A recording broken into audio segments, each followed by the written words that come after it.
Hello, everybody. Happy Thursday. When I'm recording this, it's a Thursday. It's episode 11. You are here with The Daily with Akeisha. My name is Akeisha. Thanks for being here. If you're listening on the podcast, thanks so much. And if you're listening and watching on YouTube, thanks so much. It's just, I have so much gratitude for who's ever watching, who's ever listening, that I get to create this essentially a virtual diary of the next year of my life and possibly beyond. Who knows?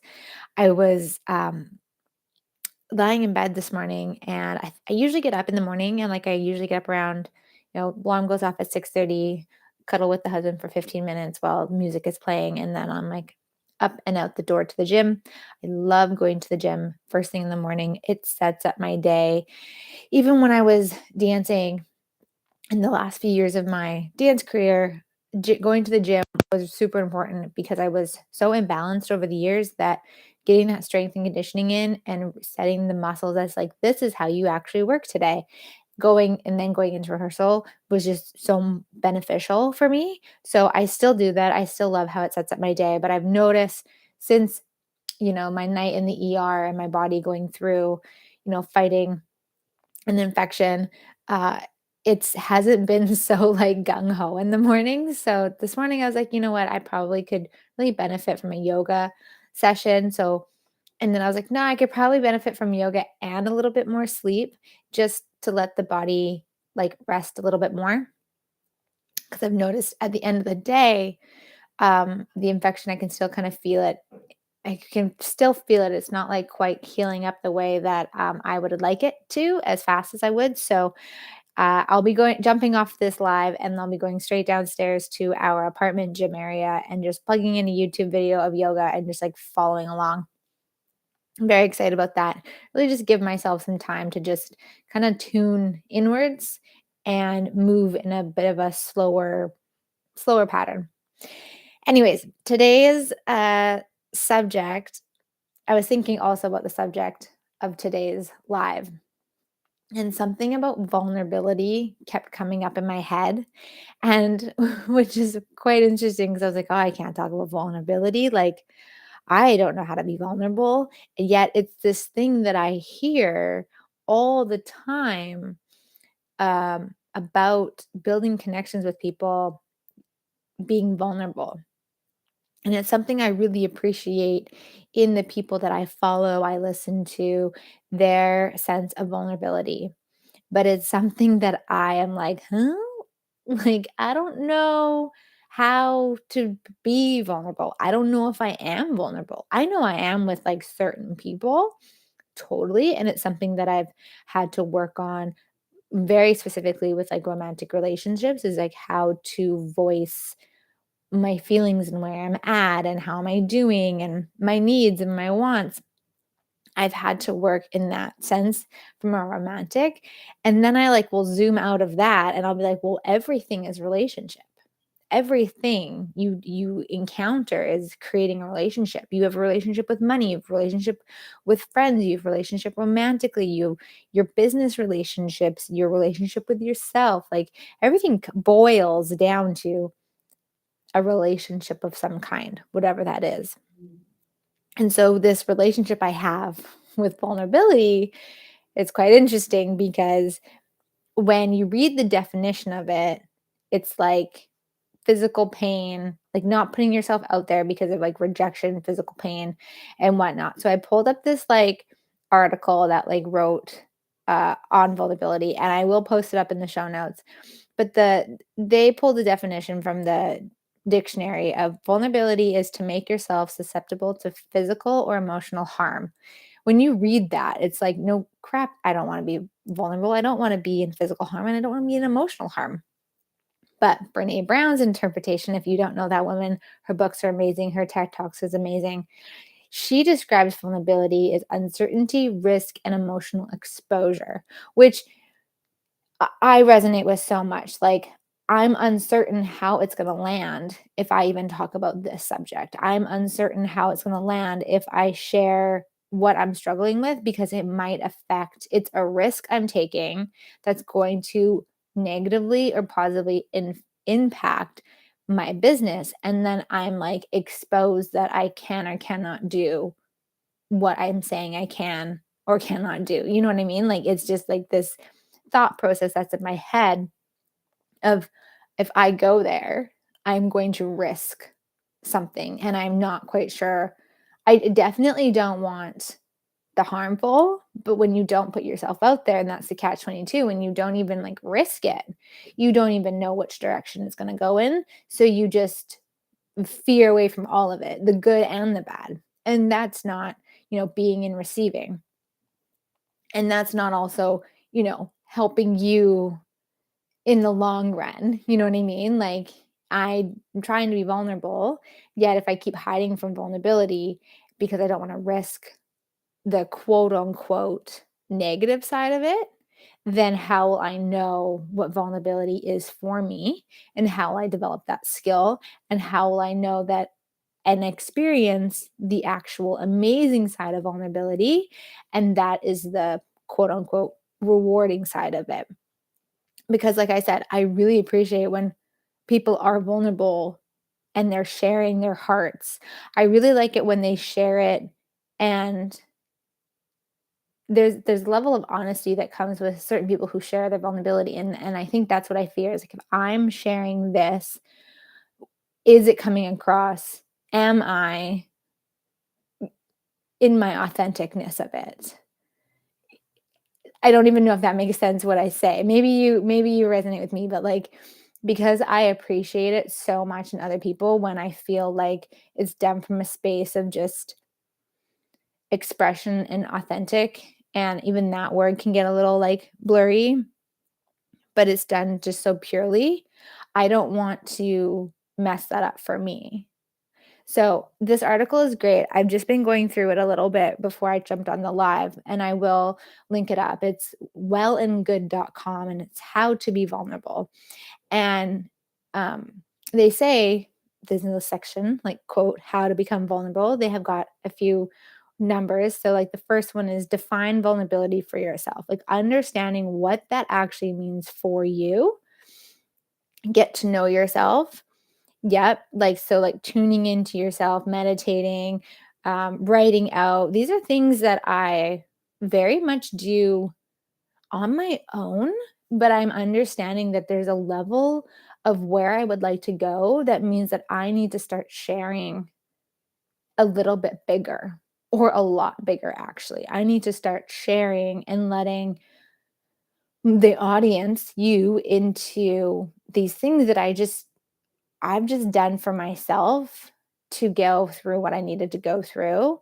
But now that I'm wanting to help more people, share with more people, it means I have to let kind of like these barriers down. Talk to yourself in the mirror, do that all the time. Big pep talker in the shower to myself. Get familiar with the feeling of vulnerability.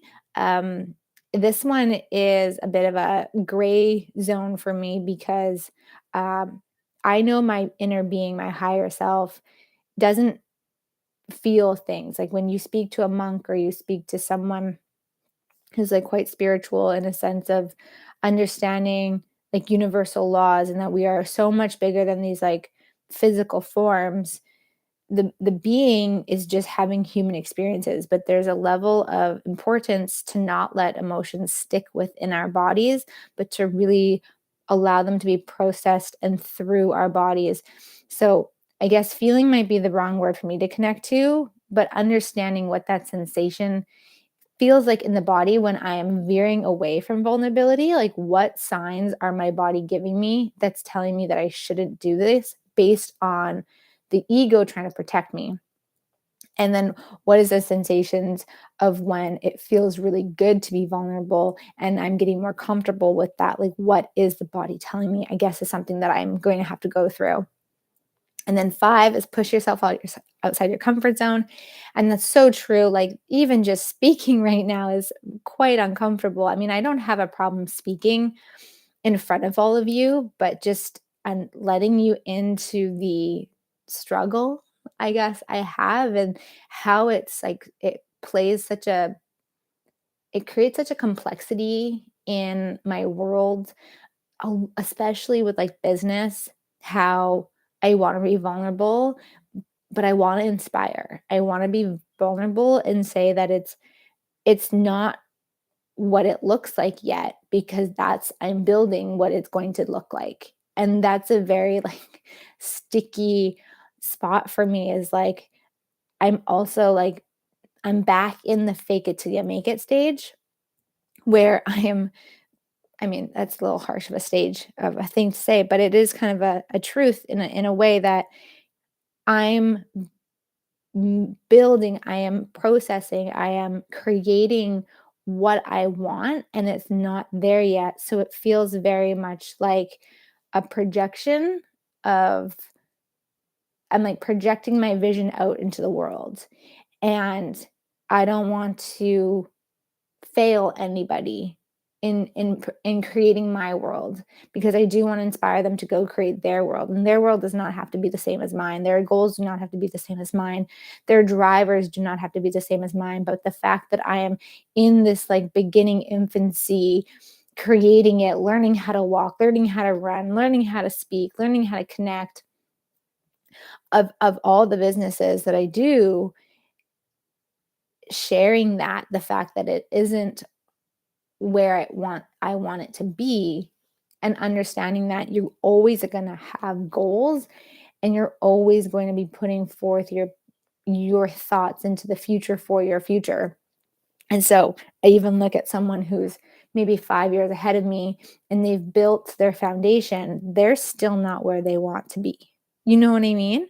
So, but it's frightening to be at this stage, because it feels like there's way more risk for some reason, for me anyway. So pushing myself outside my comfort zone also looks like, you know, I've been out of the dance scene for quite a number of years. It feels like it feels like forever, but I realize I stepped out more or less in 2019 and completely out in 2020. So it only has been like 4 years, but it feels like forever ago. Um, and coming to a country where my style of dance doesn't even exist. It's not even there. Um, so you know, I have to push myself out my comfort zone and go look for other forms of dance that are going to fulfill me, but might mean that I have to go alone. It might mean that I have to just, show up and be, which creates a whole plethora of layers of like insecurities and weird fears and whatnot. But I also have to trust myself that I can leave at any time. I can meet new people. Meeting new people as an adult is also fun in and of itself, and there's nothing wrong with, going for a social dance or two and then being like, yeah, I didn't really like the environment, and coming home and like turning on Netflix and just like kind of chilling for the rest of the night, or like opening up a book, or, journaling about that experience. There's a whole process in there. So maybe I have to do that more. Okay, I'm going to quickly go through the rest of these numbers. 6, share your truth. This one, yeah, I feel like I'm very, I like, I'm always, my truth is always evolving.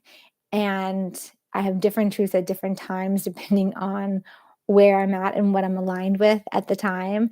And I have had to do a lot of work of unraveling this idea that there is one truth and that there is one way of doing anything. And that when you pick something, you can't change it. I've had to do so much unraveling around that. And one thing it says here is like, don't just share the good stuff. And I'm really good at like sharing the fun, good stuff. Cause again, I want to be in, I want to inspire people. I want them to know that there's way more good in the world and there's way more good in their lives. You just have to focus on it. And you will cultivate more of that when you focus on that. Same with when you focus on just the negative, all you will see is negative. So I have a little bit of like a toy with this one of like sharing the good, but also just getting real and honest when it's like things are kind of crappy, or things are a struggle, or, I fell on my face yet again. Like I say, I want to share that, but I've shared it in very much like like just the pinky toes in. Like I haven't put my full foot in the water, if you get my drift. take responsibility of your thoughts.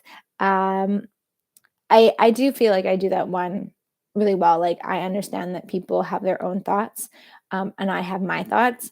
I sometimes let other people's opinions come into my world, and I know that's something that I have to, like, put my boundaries up, almost like put a shield up. Like, I do know that anyone can have thoughts and feelings about anything, and it's not my responsibility to change them. It's my responsibility to keep focused on, like, my truth, my thoughts. How am I thinking to myself? What am I saying to myself? Like, that is the most important thing. Um, and like how powerful each and every one of us is. And then the last one, it's like practice, practice, practice. So that's cool. I really like this article. Again, I will post it in the show notes. It's very simple, and practice, practice, practice is part of the whole process. So being here is practicing vulnerability, sharing that, I'm stepping into a direction, I'm taking a job, I am a social seller, and I am going for those levels. I am going for those ranks, those promotions, and it requires me to be different. It requires me to ask different questions. And that's another thing that I'm keeping coming back to with access is like keep being in the question. And every time I think I can't ask a question, and every time I think I can't do something, ask the question like, what else is possible? Anywhere that I am like holding myself back from what I want, or anything, anywhere that I am like putting up walls and barriers against receiving something that if I was to receive it would completely shift the dynamic in the relationship or the dynamic in the business, like really letting going of that. And if you, I'm not certified or allowed to like kind of like share these actual tools and these clearing statements. So please go to accessconsciousness.com or like search on YouTube for any access facilitator, and you can kind of get a sense of these questions that I'm referring to. And the clearing statement, you can go to theclearingstatement.com, and Dr. Dane here and Simone Milasas will break down the clearing statement that we use as energetic. And so, but if you have like an access bar session with me, I can share more. But as far as like being online, like it's just going back to these questions. And it's not the questions of like, well, why can't I do anything? It's a question of like, what am I refusing to see that if I was to see it would completely change things? And just like letting that energy like go, and allowing it to, anything that's holding that in place of me not allowing to see something to like really dissolve. And then sometimes I get a hit of like, oh, well, I should ask this person, or oh, I should do this or do that, or for right now what I'm getting is I need to like stay in action mode, but I really need to like release the push. I just need to keep laying down the bricks, because eventually when you lay down enough bricks you get whatever you're designing. So like if you just keep building the walls, you're going to eventually have a house. You know what I mean? Like if you follow the plan, not to say that the plan can change, and I say plan and I also am like, plans are like so solid, and leave room for the magic of the universe. But if you keep showing up doing what you know you can do, that's in a complete alignment with the goal that you want, you will eventually get there. And the momentum will click, and at some point the momentum will just catch, and the speed will get faster and faster and faster and faster. And that's another question I keep asking is like, if I let go of control of speed, how fast could this truly go? So on that note, and before we log off, this might go a little bit over 20 minutes, but I'm going to draw a card from my Akashic Tarot guidebook. I do this every now and then just to get some like insight. So I'm just going to ask collectively, like, is there a message for anyone? You can like take this however you like, or discard it if it doesn't feel aligned with you today. But the card I pulled is, I'll show it on YouTube. It's the Muse, and I pulled it reversed. So I'm just going to find it in the book here. Bear with me for just a second.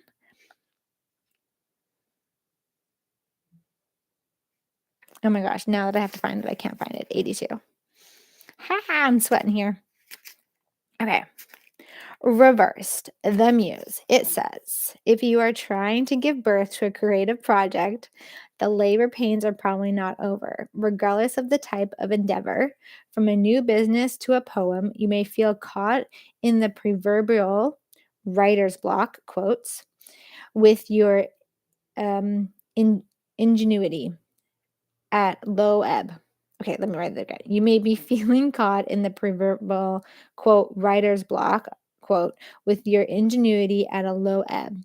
Even if inspiration does trigger your creative action, there may be outside obstacles that hold your project at bay. Try not to be too dismayed though. This is only a passing phase and you'll be able to handle it well if you don't resist the energy at hand. For now, let yourself move into a more receptive stage and gather your resources. The time for you to use them will soon be at hand. Also, vulnerability. I suck at reading out loud. I struggled as a kid so hard. So that just brought up like a whole bunch of emotions of me stumbling over my words. But basically, totally on point. I love cards sometimes. Sometimes they just like hit the nail on the head of the topic and you never know what card you're going to pull, but it all always delivers a beautiful message. So, again, like I was saying, keep doing the actions but just like easing off of that push energy and know that the time for you to use all your resources are going to be really great and they're coming soon. You'll soon be able to use them all. Okay. That is my subject for the day, my struggling with vulnerability. I hope you have a great day and something magical comes your way. And be in the question, what magic can you receive today? And what magic can you be today? Like, you never know. You say something, you look at something, changes someone's world. So be open to the magic of the universe and know that you are part of all of that. And I will see you guys tomorrow, same time, same place. Okay, bye.